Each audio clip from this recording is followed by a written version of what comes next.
hari ini kita akan melanjutkan pengajaran mengenai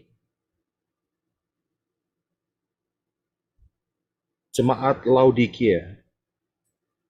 Ya, jemaat Laodikia, yaitu session yang ketiga, Wahyu pasal 3 ayat yang ke-14 sampai 22. Ya, inilah session yang ketiga, dan ini adalah jemaat yang ketujuh yang di dalam seri pengajaran Wahyu, ya, kitab Kiliana, mulai session Wahyu pasal 2 dan pasal yang ketiga membahas mengenai jemaat atau kehilat-kehilat di Asia Kecil, ya. Hari ini letaknya di Turki, ya. Dan inilah jemaat yang ketujuh, yaitu jemaat Laodikia. Lebih dahulu kita akan membaca ayat-ayatnya, yaitu di dalam Wahyu pasal yang ketiga, ayat 14 sampai yang ke-22. Ya, silakan Henok bisa mulai membaca untuk kita. Terima kasih. Dan tuliskanlah kepada malaikat gereja Laodikia, Sang Amin, saksi yang setia dan benar, penguasa dari ciptaan Elohim, mengatakan hal-hal ini. Aku mengetahui perbuatan-perbuatanmu, bahwa engkau tidak dingin, tidak pula panas. Kalau saja engkau itu dingin atau panas. Jadi karena engkau itu suam-suam, tidak dingin, tidak pula panas, aku akan segera memuntahkan engkau dari mulutku. Sebab engkau berkata, aku kaya dan aku telah menjadi kaya, bahkan aku tidak mempunyai kebutuhan apapun. Namun engkau tidak mengetahui bahwa engkau adalah orang yang malang dan menyedihkan dan miskin dan buta dan telanjang. Ya, selanjutnya 18 sampai 22.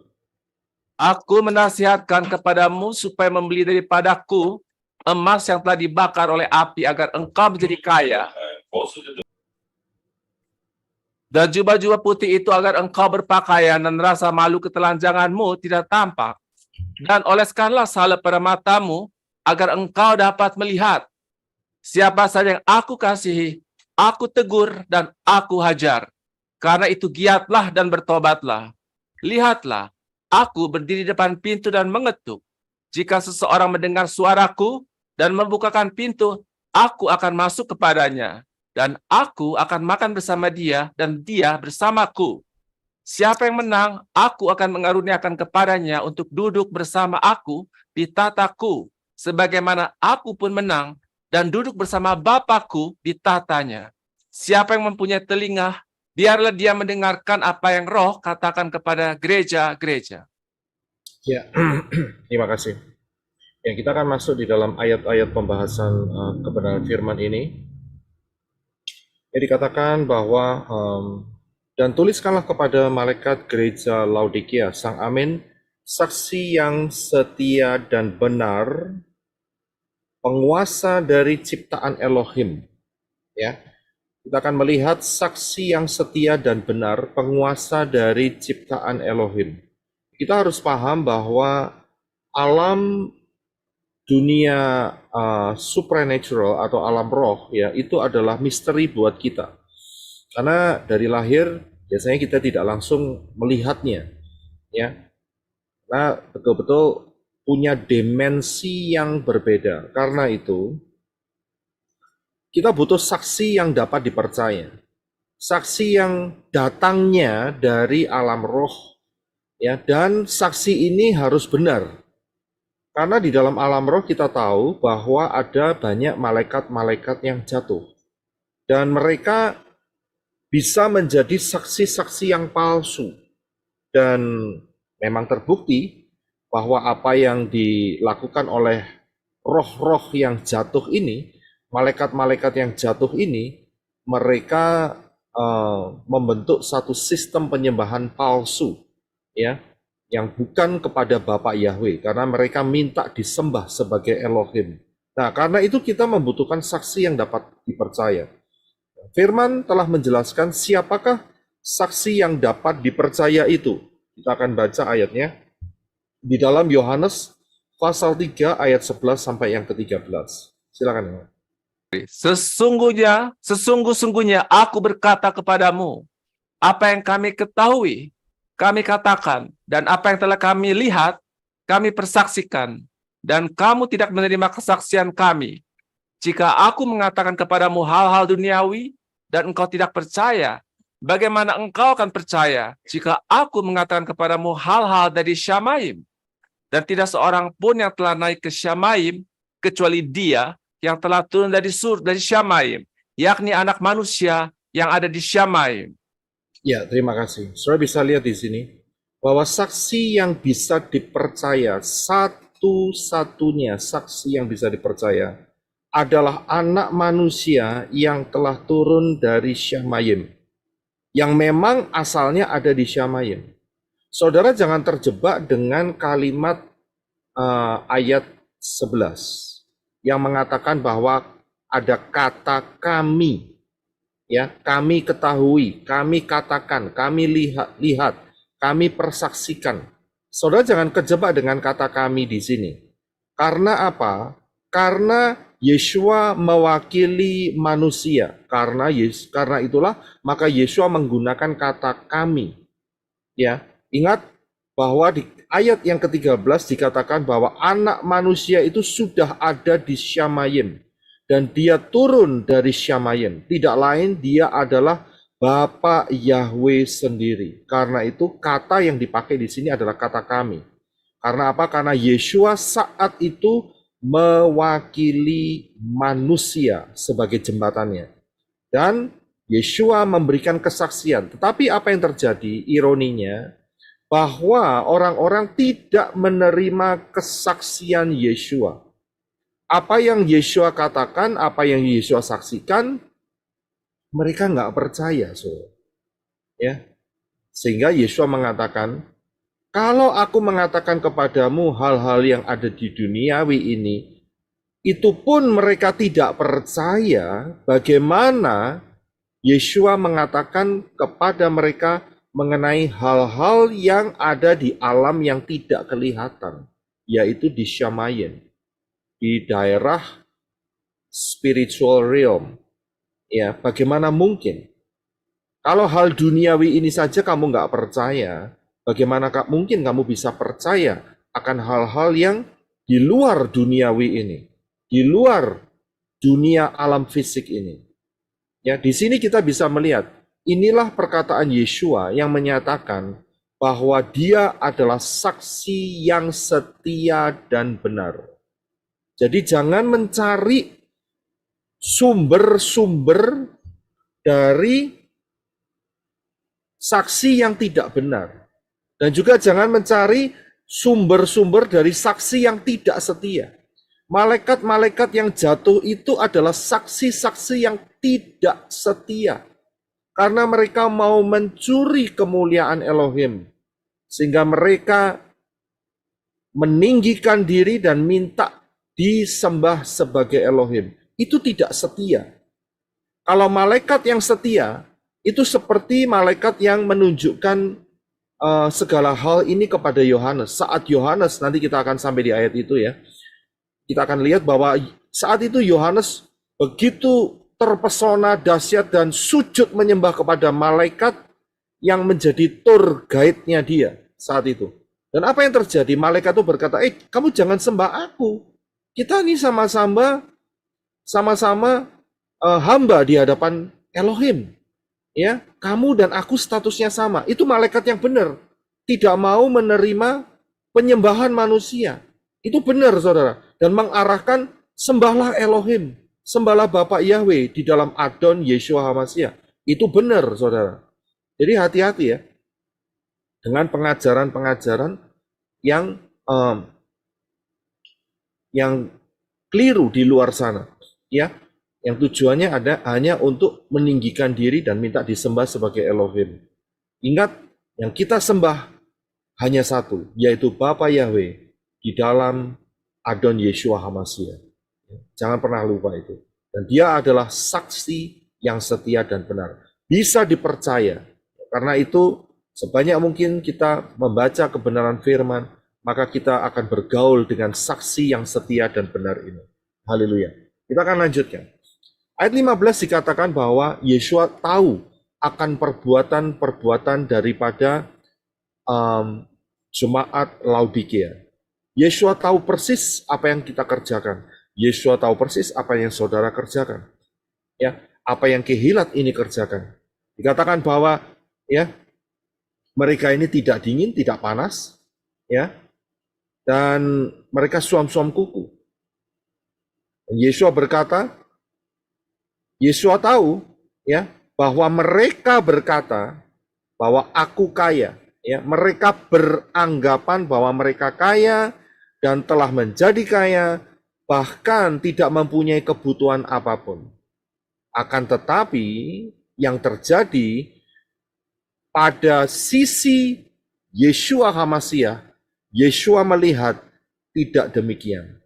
Yang ada adalah engkau miskin, malang, menyedihkan, buta, dan telanjang. Jadi persepsi daripada jemaat ini, mereka pikir mereka sudah settle. Mereka pikir mereka sudah tidak ada masalah di dalam kehidupannya. Mereka pikir mereka sudah punya semuanya.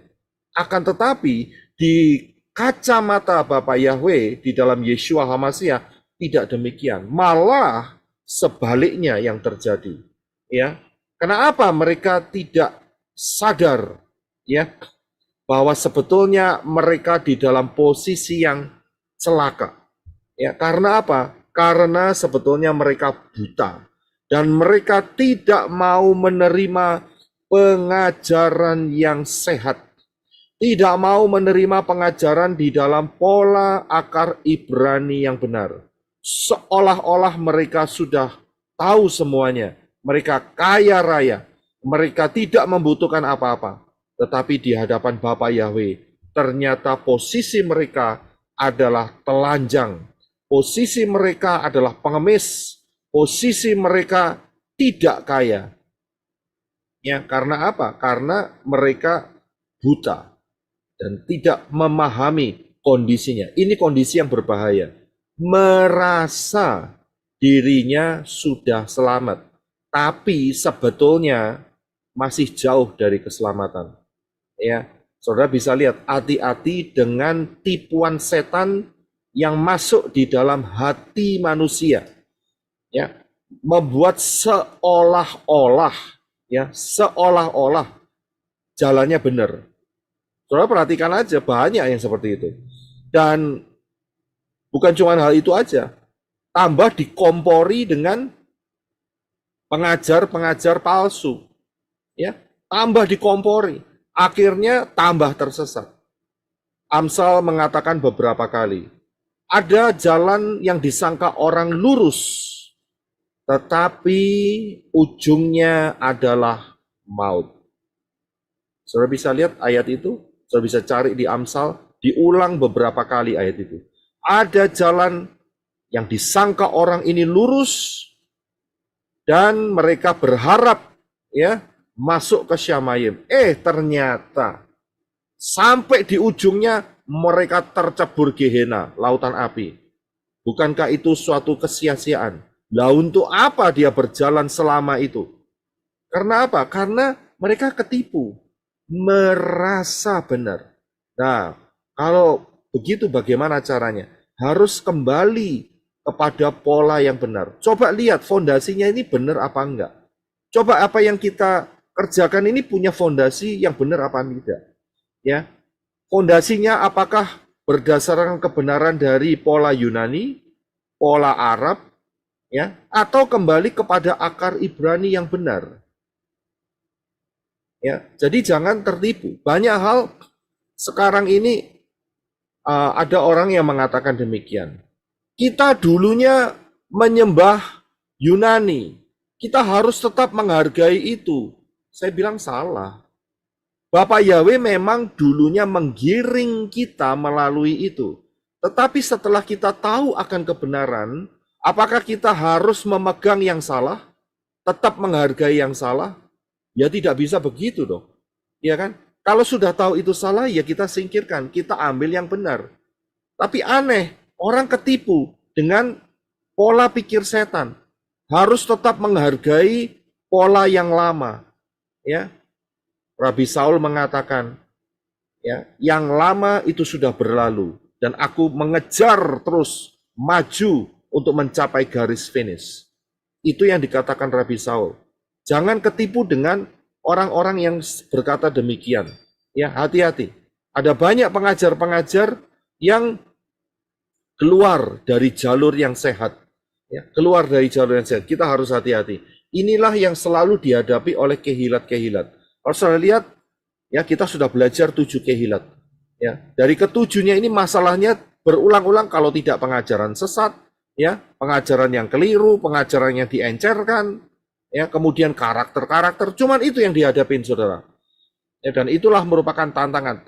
Tapi ternyata di dalam hal itu banyak terjadi kejatuhan-kejatuhan. Ini bahaya sekali. Ya, saudara harus memperhatikan apa yang kita pelajari harus ada fondasinya. Kalau nggak ada fondasinya, jangan diikutin. Harus ada fondasinya. Ya, kalau enggak, itu sama dengan mendirikan rumah di atas pasir, bukan di atas batu karang yang teguh. Jangan tertipu dengan perasaan hati. Ya, jangan tertipu. Harus ada fondasinya. Kalau tidak pada fondasi yang benar, apa yang harus dilakukan? Bongkar fondasi yang salah. Kalau enggak, nanti rumahnya roboh, saudara. Jangan diteruskan. Bongkar semuanya. Ya, terbukti sekarang lihat. Banyak orang-orang yang pindah ke kepercayaan yang lain. Karena apa? Karena saat mereka ditanyain, ya, kapan Yeshua lahir, dan mereka tidak bisa membuktikan secara kitab suci, dan akhirnya mereka merelakan diri untuk pindah ke kepercayaan yang lain. Ya karena salah fondasinya. Ya, kita harus hati-hati di dalam hal ini. Nah, yang selanjutnya, Yeshua mengatakan ayat 16, karena engkau itu suam-suam, tidak dingin, tidak panas. Ya, aku akan segera memuntahkan engkau dari mulutku.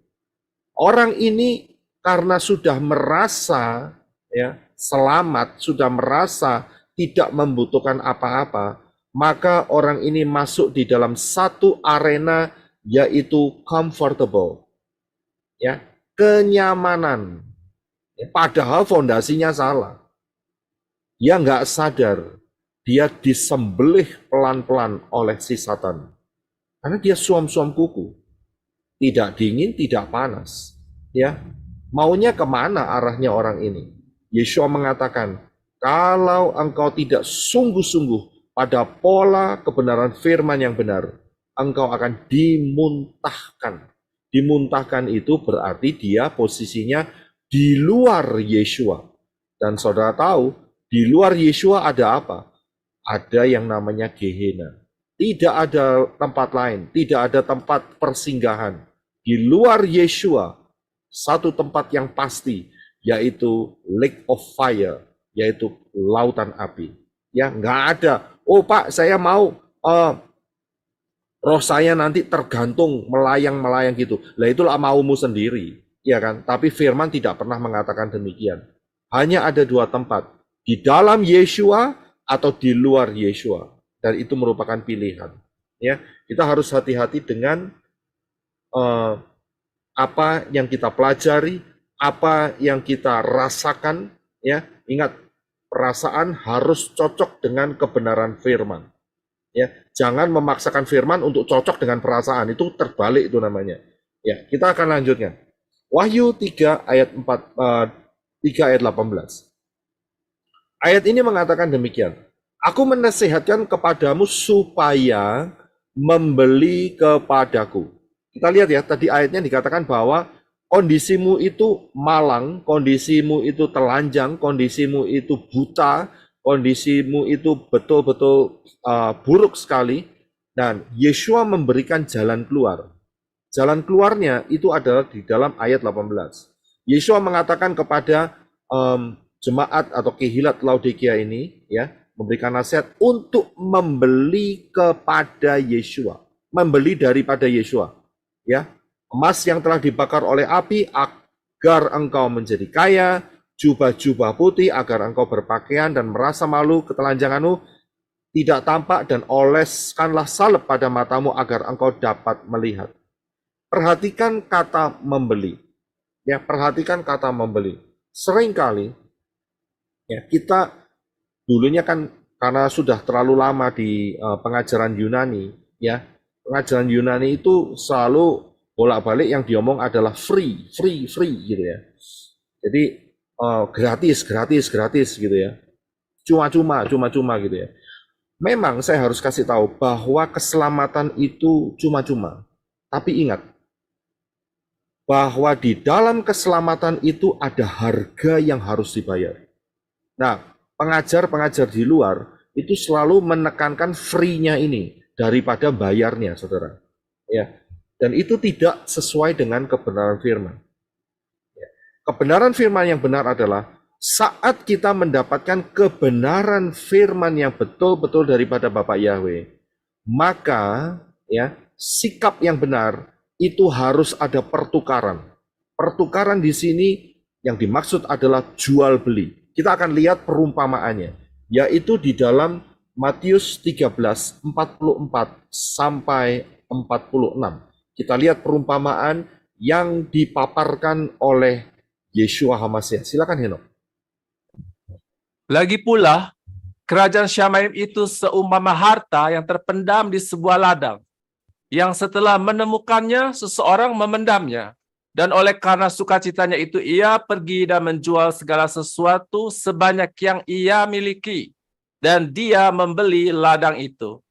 Lagi pula kerajaan Syamaim itu seumpama seorang pedagang yang mencari mutiara yang indah, yang setelah menemukan sebutir mutiara yang sangat mahal, sambil pergi dia menjual segala sesuatu sebanyak yang ia miliki. Dan dia pun membelinya. Ya, terima kasih.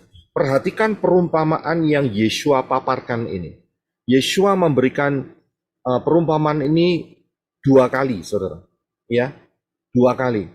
Tetapi intinya sama, yaitu bahwa ada seseorang yang menemukan kebenaran.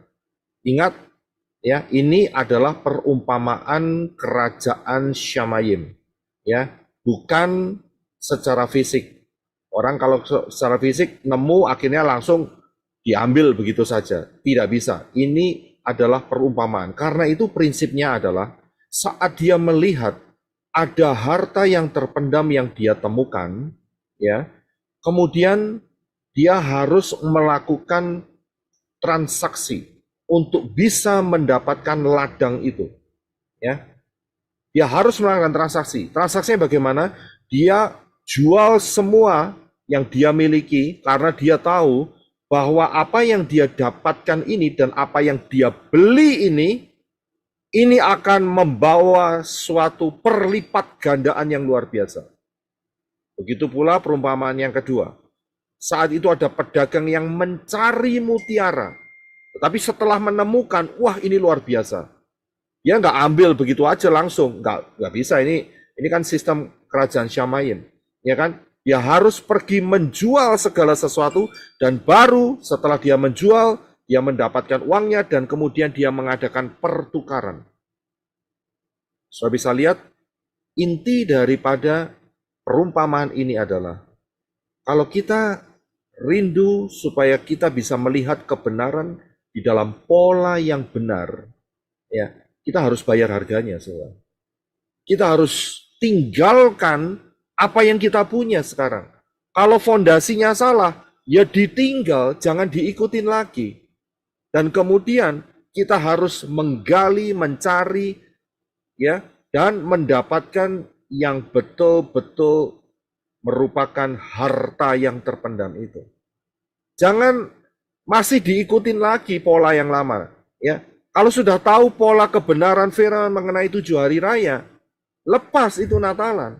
Lepas itu Easter, lepas itu yang namanya Chinese New Year, ya. Kemudian berkunjung kepada apa itu namanya kuburan-kuburan dan sebagainya untuk doa di sana. Tidak boleh lagi di sana. Ya, jual itu semua, lepaskan apa yang kau miliki, ya, untuk mendapatkan pola yang benar. Ya. Kalau nggak mau melakukan itu, saudara tidak akan pernah dapat pola yang benar. Selama mau digandoli terus, mau dipegang terus, mau diikutin terus pola yang salah, ya, padahal sudah tahu pola yang benar, maka hidupmu akan keracunan, saudara. Saya kasih tahu, keracunan. Ya, jadi Yeshua mengajarkan harus dilepaskan apa yang dimiliki. Apa yang dulu kita miliki harus terlepas. Dan kita, itu sistemnya adalah jual beli. Kemudian kita ambil, kita beli ya perkara-perkara pengertian firman di dalam pola yang benar. Kita harus ambil itu. Barulah kita bisa memiliki harta yang terpendam itu. Barulah kita bisa memiliki mutiara yang mahal itu. Jadi sangat penting sekali untuk berani melepas fondasi yang salah. Berani menghancurkan fondasi-fondasi yang salah. Ya, kebanyakan saya lihat ya, mereka nggak berani. Kebanyakan nggak berani. Hanya sedikit orang yang berani. Ya, hanya sedikit orang yang berani. Karena itu, beberapa contoh di dalam kitab suci, salah satunya yang terkenal adalah Avram, yang sebelum namanya diganti menjadi Abraham. Avram saat itu dipanggil oleh Bapak Yahweh, kamu keluar. Ya, kamu keluar dari komunitasmu. Dan Avram taat. Dia jual segala sesuatu. Dia tidak mau lagi bergabung di dalam komunitas yang menyembah kepada banyak dewa. Dia jual dan dia ikutin apa yang menjadi prinsip kebenaran firman Bapak Yahweh. Dia ikut jalannya Bapak Yahweh. Karena itu dia jadi berlipat ganda di dalam kehidupannya. Sudah bisa lihat di sini. Bayangkan, bedakan dengan yang namanya Lot. Lot disuruh milih. Hartanya sama-sama banyak, saudara, Lot dan Abraham. Tapi terjadi perkelahian antara para gembala Abraham dan gembala Lot. Saat Lot disuruh milih, ya, ternyata hati Lot itu tidak tertuju kepada Bapak Yahweh. Ujungnya apa? Kita bisa lihat kisahnya. Akhirnya apa yang dia punya semua, hilang semua. Tidak ada satupun yang melekat. Bahkan Bapak Yahweh mengatakan sampai keturunan ke-10 tidak boleh masuk di dalam kemah suci. Peristiwa Moab dan Amon. Sudah bisa lihat di sini. Karena dia apa? Karena dia tidak mau melepaskan yang lama. Dia tidak mau, lebih baik ikut Abraham, polanya Abraham. Tapi dia lebih mengutamakan matanya, ya, matanya mata keranjang. Akhirnya hancur hidupnya di situ. Jangan pernah lupa akan prinsip jual beli ini, ya, yang diajarkan oleh Adon Yeshua HaMashiach. Yang selanjutnya, Yeshua mengatakan, siapa saja yang aku kasihi, aku tegur, aku hajar, karena itu giatlah dan bertobatlah. Kalau sampai ada orang yang harus didisiplin oleh Bapak Yahweh melalui Yeshua HaMashiach, di dalam Yeshua HaMashiach, maka kita tahu bahwa Yeshua mengasihi dia. Ya. Nah, problemnya adalah banyak orang tidak mau didisiplin. Banyak orang. Ya. Kebanyakan mereka merasa nyaman, tidak perlu didisiplin, lebih banyak diberkati, dan mereka merasa nyaman kalau berkat itu merupakan level kedekatan dia dengan Bapak Yahweh. Hati-hati, jangan pernah tertipu di dalam hal ini. Kita lihat ayatnya, yaitu di dalam Ibrani 12 ayat 5 sampai yang ke-8. Silakan Henok. Tetapi kamu telah dibuat lupa akan nasihat yang dia bicarakan kepada kamu seperti kepada anak-anak. Hai anakku, janganlah menganggap ringan didikan Yahweh. Jangan pula menjadi tawar hati ketika ditempelak olehnya. Sebab siapa yang Yahweh kasihi, dia mendidiknya. Dan setiap anak yang dia terima, dia mencambuknya. Jika kamu tabah menanggung didikan, Elohim bertindak kepada kamu seperti kepada anak-anak. Sebab siapa yang menjadi anak yang ayahnya tidak mendidiknya? Namun jika kamu tanpa didikan, yang dengannya semua orang telah menjadi mitranya, maka kamu bukanlah anak-anak, melainkan anak-anak haram.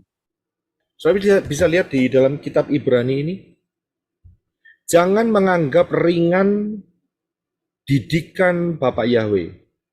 Ya, kalau didisiplin, jangan jadi tawar hati.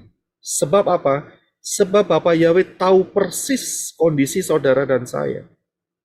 Ya, dia mendidik anaknya.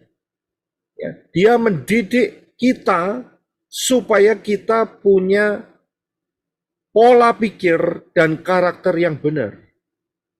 Tapi kalau sampai orang itu ya tidak mau dididik, merasa nyaman dan terus merasa bahwa berkat itu merupakan level bahwa dia dekat dengan Bapak Yahweh, hati-hati. Karena apa? Sebetulnya dia bukan anak. Ya, anak haram. Jelas ayat ini dikatakan. Jadi kita harus waspada, saudara. Ya, sampai didisiplin oleh Bapak Yahweh, ternyata itu merupakan kasih, ya, di mana kita dikasihi oleh Bapak Yahweh. Kita dipertajam hidup kita diasah hidup kita dibentuk hidup kita, supaya Bapak Yahweh tahu ini orang akan bisa dipakai untuk kemuliaan Bapak Yahweh. Ya, jadi harus saudara perhatikan Ibrani 12 ayat 5 sampai 8 ini. Jangan tidak bertobat, jangan tambah salah persepsi. Oh, Bapak Yahweh kok kejam begitu. Keliru. Ya kan? Salah mikirnya kayak gitu. Bapak Yahweh menggunakan didikan ini banyak hal loh caranya. Banyak hal. Ya, mulai dari kesehatan, mulai dari ekonomi, mulai dari peristiwa rumah tangga, mulai banyak hal yang bisa Bapak Yahweh kerjakan. Ya. Tapi ingat, posisikan saudara di dalam Yeshua HaMashiach. Dan ingat bahwa Bapak Yahweh itu mengasihi anak-anaknya, tidak ingin terhilang. Ya, jadi kita harus paham di dalam hal ini. Yang selanjutnya, ayat 20. Lihatlah aku berdiri di depan pintu dan mengetuk. Jika seorang mendengar suaraku dan membukakan pintu, aku akan masuk kepadanya dan aku akan makan bersama dia dan dia bersamaku. Saudara lihat ayat ini, Yeshua tidak nerombol pintu, tetapi dia hanya berdiri di depan pintu dan mengetuk. Pintu hati orang itu akan diketuk. Yeshua itu tidak asal terobos saja, tidak. Karena apa? Ingat, manusia punya hak pilih. Ya, kalau asal terobos, maka kualitas orang itu tidak akan kelihatan. Karena itu Yesus hanya berdiri di depan pintu dan mengetuk. Dan kalau dia mendengar suara ketukan Yeshua, dan dia mau membuka pintu dan mempersilahkan Yeshua masuk, kita bisa tahu bahwa orang itu benar-benar serius.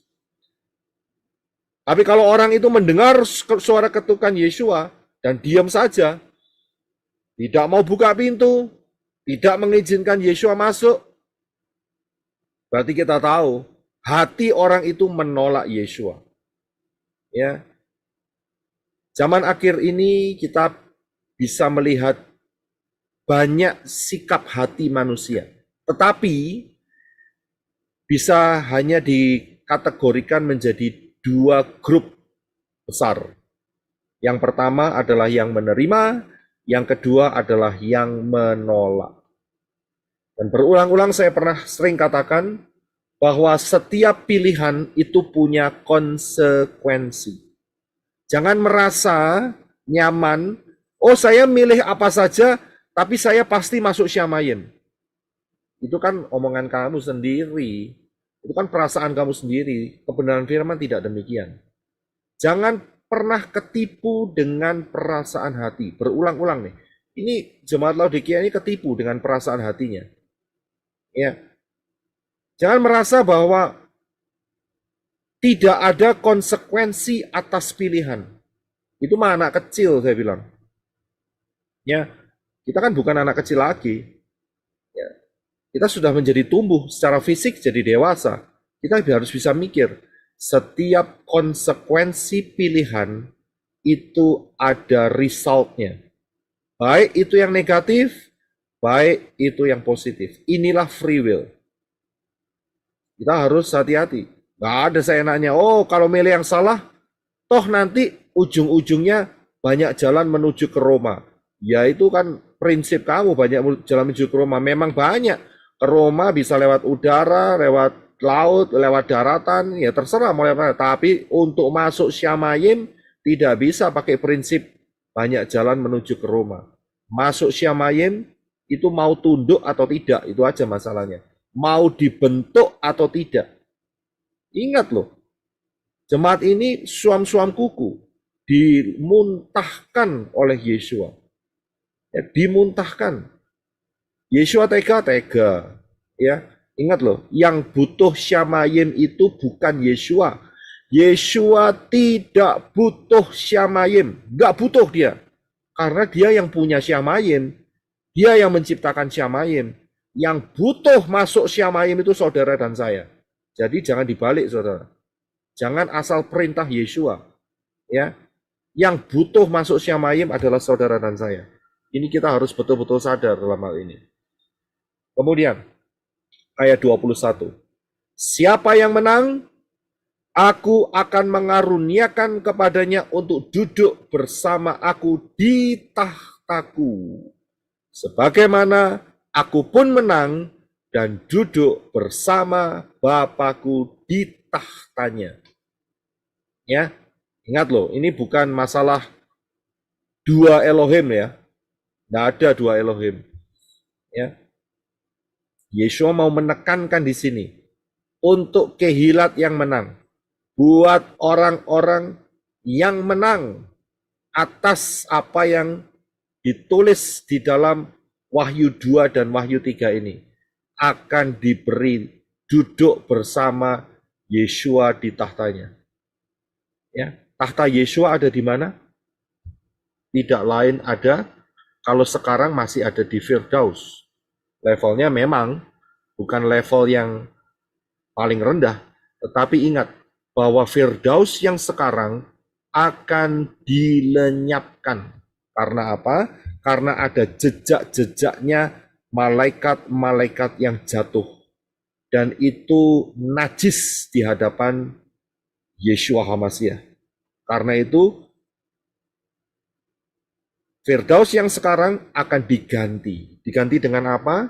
Yaitu dengan Yerusalem yang baru dan bumi yang baru. Tahta Yesua, kalau nanti kita sampai di dalam Wahyu pasal 21 dan 22, itu adanya di dalam Yerusalem yang baru. Ya. Dan ini cukup untuk para mempelai-mempelainya. Duduk bersama-sama Yesua di tahtanya. Luar biasa. Seperti Yohanes selalu duduk dekat dengan Yesua. Menyandarkan kepalanya kepada di dada Yesua. Itu satu tempat yang luar biasa. Ya, itu kerinduan saya untuk ada di sana. Kerinduan kita semua yang menang untuk duduk di tahta bersama-sama dengan Yesua. Ini dijanjikan loh. Ya, kalau Yesua menjanjikan berarti Yesua pasti bisa menggenapinya. Ini bukan janji bohong loh. Yesua itu kalau ngomong pasti loh. Ya, asal masalahnya saudara mau atau tidak, begitu aja. Ya, kalau mau dan menang, ya akhirnya akan mendapat ini. Ya, jadi Yerusalem baru adalah rumah masa depan kita yang sangat luar biasa. Hari ini masih under construction, dan satu kali nanti tidak lama lagi ini rumah kekal buat kita untuk selama-lamanya dengan tubuh kemuliaan dan sangat-sangat dahsyat sekali. Apa yang tidak pernah dipikirkan, apa yang tidak pernah timbul dalam hati, itu akan disediakan oleh Elohim, Bapa Yahweh di dalam Yesua HaMasyiah buat mereka yang mengasihi Dia. Siapa yang bertelinga, hendaklah dia mendengarkan apa yang dikatakan Roh kepada kehilat-kehilat. Saudara punya telinga, buka telinga lebar-lebar. Ya, maksudnya adalah supaya saudara memperhatikan kebenaran firman pada pola yang benar. Ya, jangan terjebak dengan pengajaran-pengajaran yang salah. Arahkan telinga hati saudara untuk mendengarkan apa yang dikatakan Ruah Yahweh Elohim. Ya, jangan kena tipu daya si Satan. Ekor si naga, Wahyu 12. Jangan terseret. Jaga baik-baik ya, sehingga apa yang dijanjikan oleh Yeshua HaMashiach kepada para mempelainya, kepada orang-orang yang menang, dapat tergenapi semua. Haleluya. Minggu depan kita akan masuk di Fatsal berikutnya. Ingat, hari ini kita telah mendekati masa 6.000 tahun sejak kejatuhan Adam dan Hawa. Masa-masa kita ini masa kritikal karena apa? Kita sudah masuk di dalam 3,5 tahun yang pertama pola putaran Shemitah. Ya, hari ini Juli tanggal 8 2023. Semakin dekat saudara, semakin dekat akan rapture.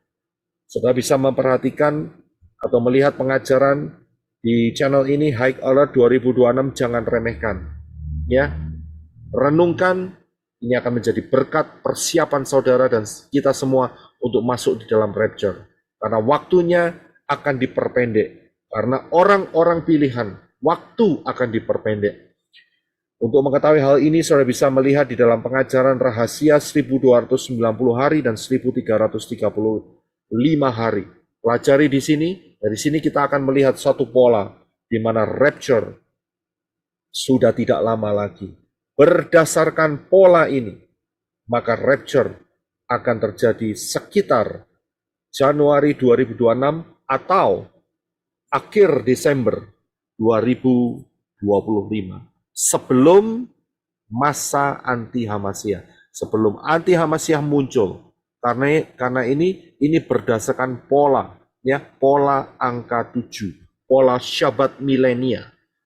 Karena itu siapa yang belum masuk di dalam rencana keselamatan yang benar, jangan ditipu dengan perasaan hati. Masuklah melalui pintu yang benar.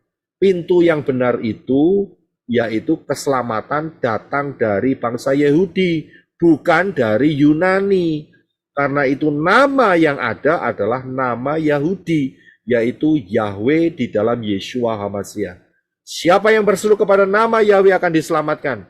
Di luar nama Yahweh tidak ada keselamatan. Jelas sekali. Siapa sampai hari ini sudah mengenal kebenaran itu atau mendengar kebenaran ini dan masih berkeras hati untuk tetap meninggikan si A dan si Yunani, perhatikan. Keselamatan itu tidak lagi menjadi anugerah dalam hidup saudara. Karena saudara sudah mendengar nama yang benar adalah Yahweh dan Yeshua HaMashiach. Yahweh melalui Yeshua HaMashiach. Berarti kalau menolak Yahweh, menolak Yeshua HaMashiach, maka menolak keselamatan. Bagi yang sudah menerima, jangan stop. Terus ambil baptisan pembaharuan. Kemudian belajar firman, tinggalkan pola yang lama. Tinggalkan. Ya, dan berjalanlah setia. Tidak lama lagi rapture akan terjadi. Yang membutuhkan informasi baptisan pembaharuan, saudara bisa masuk ke dalam pelayanmenorah.com. Di situ ada daftar para mempelai Yeshua HaMashiach yang siap membantu saudara di dalam baptisan pembaharuan. Bapa Yahweh memberkati kita semua. Maranatha. Shalom.